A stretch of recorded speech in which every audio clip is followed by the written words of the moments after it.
অসাম্প্রদায়িক চেতনায় লালন সাইজির বাণী ছড়িয়ে দিতে হবে সমগ্র বিশ্বে। লালন সাইজির গান মানবতার কথা বলে, মানব ধর্মের কথা বলে। এমনই আলোচনায় মাগুরায় লালন সাইজির ১৩৫তম তিরোধান দিবস উপলক্ষে আলোচনা সভা, সাংস্কৃতিক অনুষ্ঠান আয়োজিত হয়েছে। আধ্যাত্মিক সাধক লালন সাইয়ের ১৩৫তম তিরোধান দিবস উদযাপিত হল পটুয়াখালীতে। জেলা শিল্পকলা একাডেমির ব্যবস্থাপনায় সঙ্গীত, নৃত্য এবং ভাবগীতিতে ভরা এই অনুষ্ঠানটি আয়োজন করেছে জেলা প্রশাসন।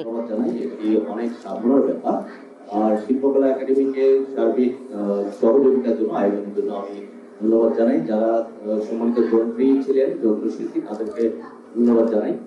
আসলে গানের মধ্যে কিন্তু অনেক বিষয় উঠে এসেছে যে লালন, সব লোকে কয় লালন এবং লালন কি জাত সংসারে, লালন বলে যে জাতের রূপ দেখলাম না এই বছরে।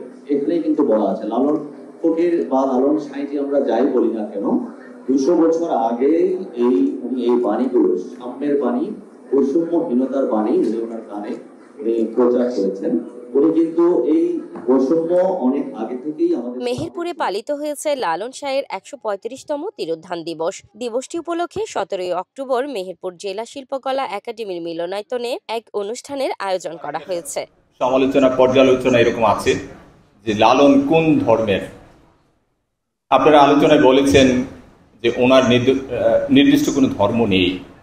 আমিও যতটুকু পড়েছি, জেনেছি, আসলে কেউ কেউ বলেন উনি মুসলমান ধর্মের, কেউ বলেন হিন্দু ধর্মের, আবার কেউ বলে যে এর বাইরে গিয়ে নতুন একটা ধর্ম।